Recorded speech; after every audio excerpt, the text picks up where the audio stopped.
नमस्कार मित्रांनो, आमच्या चॅनलवर नवीन असाल तर चॅनलला नक्की सबस्क्राईब करा, म्हणजे तुम्हाला मालिकेचे नवनवीन एपिसोड सर्वात अगोदर पाहायला मिळतील.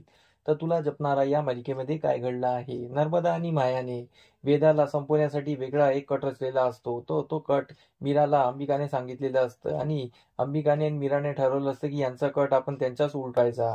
तर त्यामुळे इकडे नर्मदाने नाटक सुरू केलेले असते, मीराला कळलेले असते. तर मीरा नर्मदाचं नाटक तिच्याच उरावर कसं उलटवायचं ते ठरवलेलं असतं. तर इकडे मीराने मिरचीचा कूट करून तिला एक औषध म्हणून दिलेले असते आणि ती नर्मदाने खाल्ले तर नर्मदाच्या तोंडातून डोळ्यातून सर्वातून धुवा निघत असतो आणि तिखटाचा वास येत असतो आणि नर्मदा उठून एकदम जोरात फिरायला लागते. इकडे माया वेदाला शाळेत आणून तिला तिकडेच ठार मारण्याचं ठरवत असते. तर माया इकडे निघत असते, तर तिच्या गाडीमध्ये एक ड्रायव्हर असतो, ते ड्रायव्हरला आवाज देत असते. तर ड्रायव्हरला काही ऐकू जात नाही, कारण की अंबिकाने ड्रायव्हरला सुन्न केलेलं असतं की ड्रायव्हरला काही आवाज येत नाही, म्हणून ड्रायव्हर बाहेर निघत असतो. तर इकडे माया त्या काचेच्या आतमध्ये हात टाकते. तर इकडे अंबिकाने तो काच लावून, जसं वेदाला ती मायाने त्रास दिलेला असतो तसंच अंबिकाने मायाला सुद्धा त्रास दिलेला असतो आणि मायाच्या हाताला खूप दुखापत झालेली असते आणि माया पण आतमध्ये येते.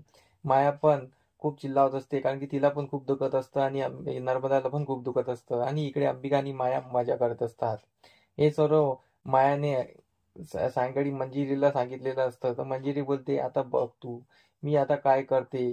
आता मीरा या डावातून वाचणार नाही. तर माया तिला विचारते कोणता डाव आहे. तर त्यावर मंजिरी बोलते की दिवाळीला पण कान असतात, हे तुला उद्या कळेल.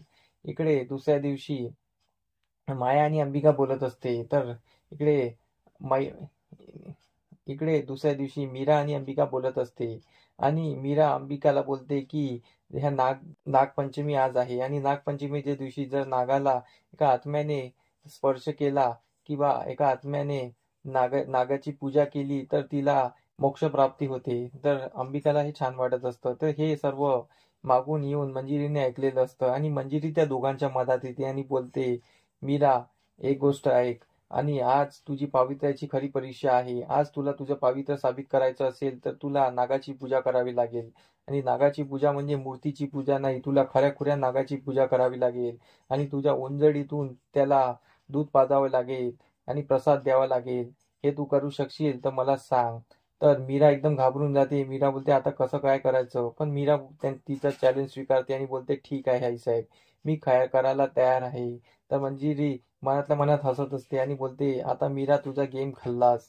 आता एक तर नाग मरेल नाही तर तू मरशील, असं ती बोलत असते. आणि दुसऱ्या दिवशी ते नागाची पूजा करण्यासाठी ती बाहेर आलेली असते आणि नाग पूजा करत असताना तिथे खराखुरा नाग आलेला असतो, सफेदा नागाला घेऊन आलेला असतो. सर्व तिथे जमलेले असतात. मायाला खूप खुशी झालेली असते. तर मीरा येते आणि त्या नागाची पूजा करायला घेते आणि ती दूध वगैरे प्रसाद वगैरे तिथे ठेवते आणि ओंजळीतून त्याला प्रसाद चारण्यासाठी जात असते. तर तिथे अथर्व पण येतो. अथर्व नागाला बघून जोरात ओरडतो, मीरा म्हणून. तर मीरा त्या नागाची पूजा करत असते आणि नागाचा आशीर्वाद घेत असते आणि त्यासाठी ती डोकं टिकत असते आणि तिथे नाग उभा असतो. नागाला बघून इकडे अथर्वला खूप टेन्शन आलेलं असतं, पण मायाला खुशी झालेली असते, मंजिरीला पण खुशी झालेली असते. तर आता आपल्याला समुद्र भागात हेच कळणार आहे की जो नाग आहे तो मीराला डसणार का, की मीरा त्या नागाची पूजा करू शकणार आणि नाग तिला आशीर्वाद देणार. आणि नागाने जर आशीर्वाद दिला तर इकडे मंजिरीचा प्लॅन फ्लॉप होणार आणि असं आपल्याला दिसणार आहे. तर आमचा एपिसोड कसा वाटला मला कमेंट करून नक्की सांगा. धन्यवाद. आमचा एपिसोड तुम्हाला कसा वाटला हे आम्हाला कमेंट करून नक्की सांगा. आम्ही तुमच्यासाठी नवनवीन एपिसोड घेऊन येत राहू. त्यासाठी आमच्या व्हिडिओला बघत राहा. धन्यवाद.